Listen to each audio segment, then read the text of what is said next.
60 FPS anime openings are a symptom. In 2024, the internet is becoming more and more unusable in the name of efficiency. Google is slowly growing more unreliable, spitting out more garbage search results in a litany of sponsored links, Google Images seemingly being filled to the brim with AI-generated images and cluttering results. Every website is stuffed with ads while developers are in a constant game of cat and mouse with ad blockers.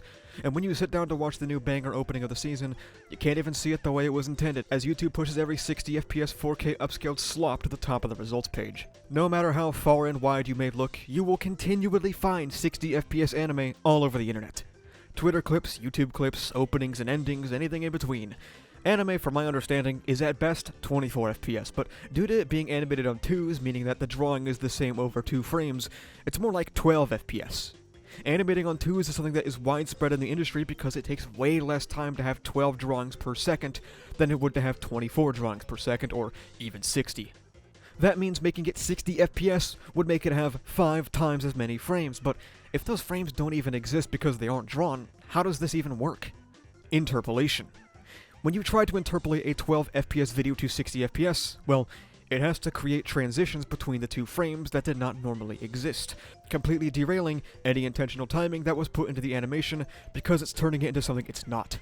The video looks like shit, but that won't stop it from getting hundreds of thousands of views on YouTube, or even millions. Don't take it from me, take it from Noodle, who made a very popular video about interpolation. Oh wow, look at this cool animation, but wouldn't it be better if you could hardly fucking tell what was happening? I love how the Japanese and English onomatopoeia is completely unreadable. Kind of an objective improvement. I'll link the video in the description, but it basically goes on to talk about how interpolation tramples upon any artistic intentionality when it comes to these individual drawings that make up each frame, as the appeal of 2D animation is lost because no longer is everything you see deliberate in showing a clear direction of motion, but instead a poorly AI-generated mess that can't even distinguish what's happening on screen half the time. Like, just watch this Yuta vs. Geto 60 FPS clip, it looks horrible. Insane warping, a hilarious lack of detail when the AI is trying to fill in the blanks, and on a personal level, it has a weird level of ick on the way it moves. It feels like it can't even maintain the 60 FPS it's trying to market itself as. The trend of 60 FPS anime clips has been going on for a long time, but why? Why is the phenomenon of 60 FPS interpolation still going strong for years now? In the modern era, the interpolated anime opening or clip is an extrapolation of a broader issue, the distaste of art.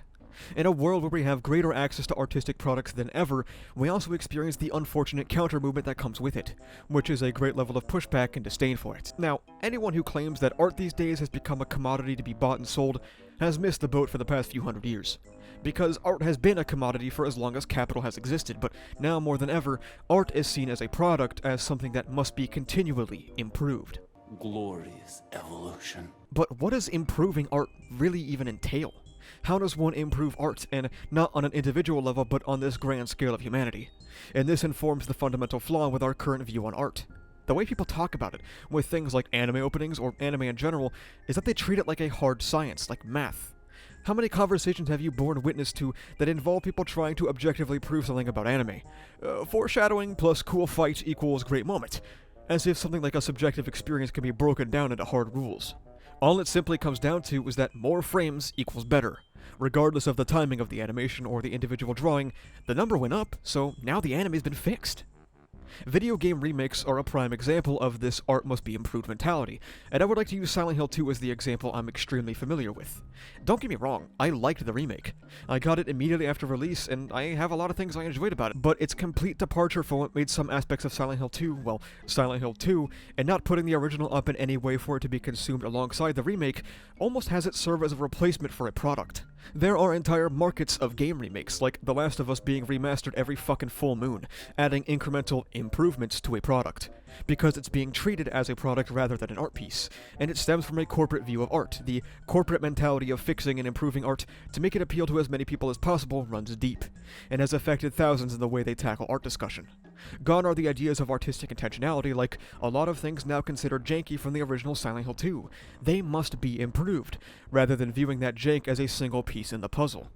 I want to be clear that I'm not inherently against the idea of taking a game and trying to modernize it for a new audience, especially if the original game is made accessible, or even more so if the original creators are on board like Silent Hill 2. You have instances like Warcraft 3 Reforged, in which the remake completely overrode the original game, even if you owned Warcraft 3 and just connected to the internet, as one does, and the only way for you to access the pre-reforged edition is to download the final public test version of it online from third-party sites. However, a lot of video game remakes aren't out of the idea of accessibility.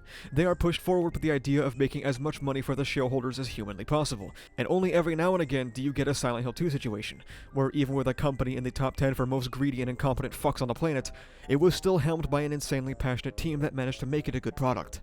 Video games must be remade to be better. Movies must be remade to be more modern. Animated shows must be live action to be taken more seriously. And anime openings must be 60 FPS because more is better. And what better way to display this mindset than the ever-increasing corporate investment in AI art? As people disregard the artistic process entirely and hand it to a machine that has no concept of intent, all in the nebulous goal of efficiency and to save a penny. People say that humans can be inspired and borrow aspects of other people's art, so AI doing so is exactly the same as recreating the human inspirational process, but the core fundamental difference is that AI cannot be inspired. AI cannot engage with art on the subjective level to handpick elements of art that mean something to them or deeply impacts them, because AI does not interpret, and AI does not interact.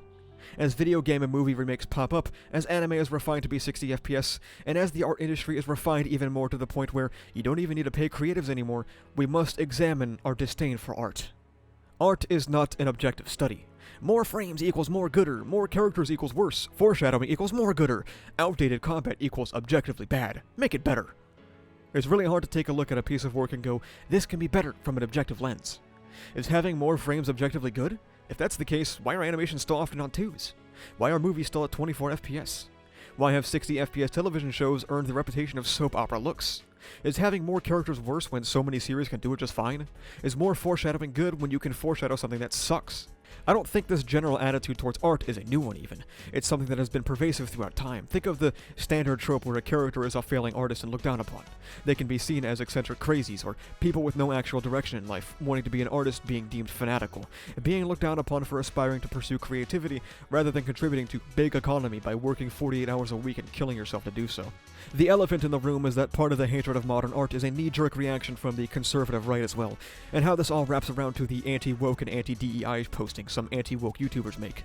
As more and more corporate products include what some people consider to be DEI, the completely nebulous term most people can't define, conservatives begin using bargain bin phrases such as, "I'm glad that AI is taking your job," and whatnot.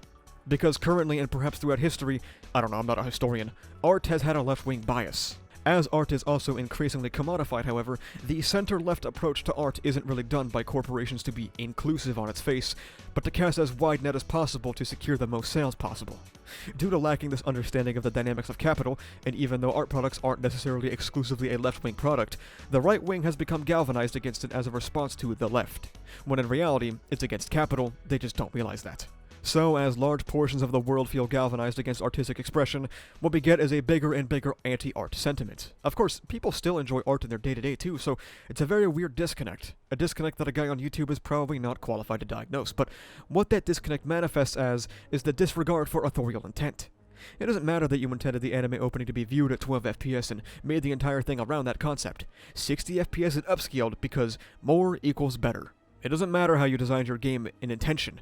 We're going to remake it to make it more modern and better, while making sure your original creation cannot be accessed. Uh-oh, hypocrisy check.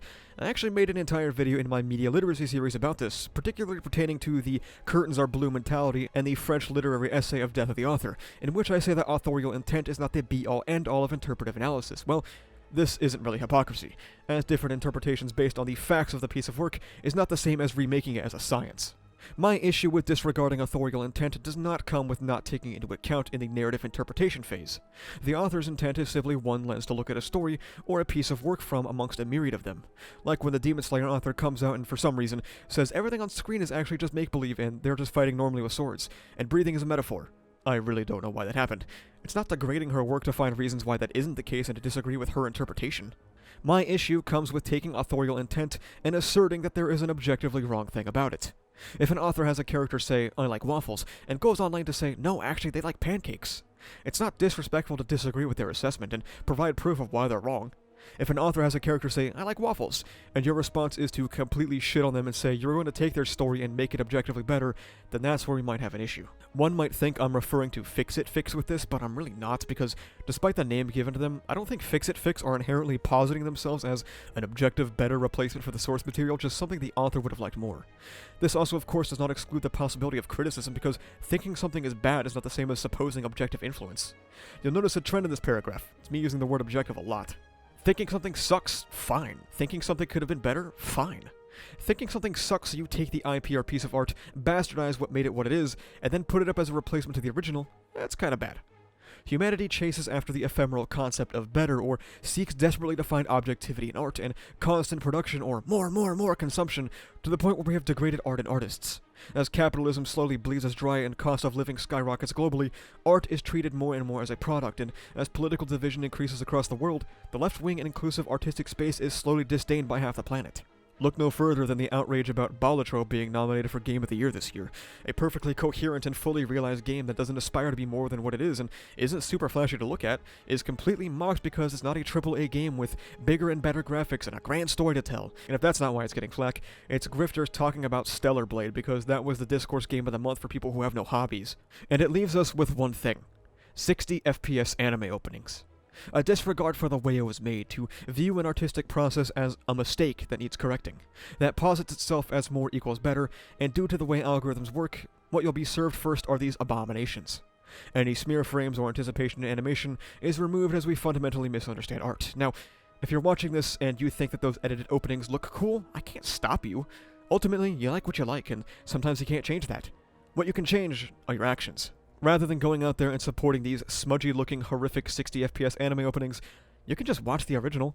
Instead of slamming someone's hard work into an AI to make it more gooder, you can just appreciate the original.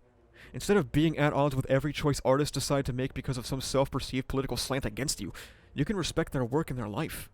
Instead of throwing them into the wood chipper of AI replacements because they did something you don't like, you can understand the precarious position millions of people are put into by AI automation.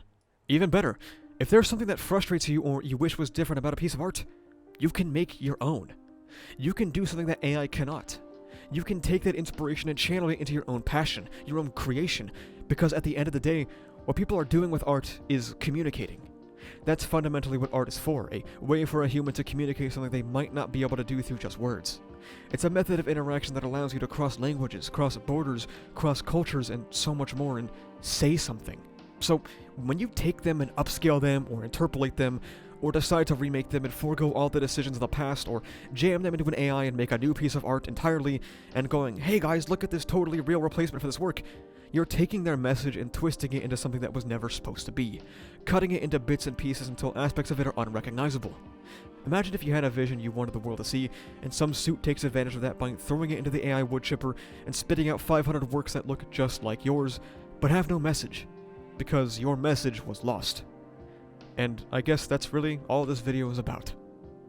Thank you so much for watching. If you like this video, make sure you subscribe for more. You can also check the description down below to become a member, which gives you benefits like early videos, membership badges, and cool custom emotes. You can join the Discord where we talk about ReZero, Kagurabachi, Jujutsu Kaisen, and all kind of stuff. Additionally, you can go to the channel store and pick up some awesome stickers made by our channel artist, so you can carry the power of Graphia with you on your water bottle. That's about it though. Thank you for watching. See ya.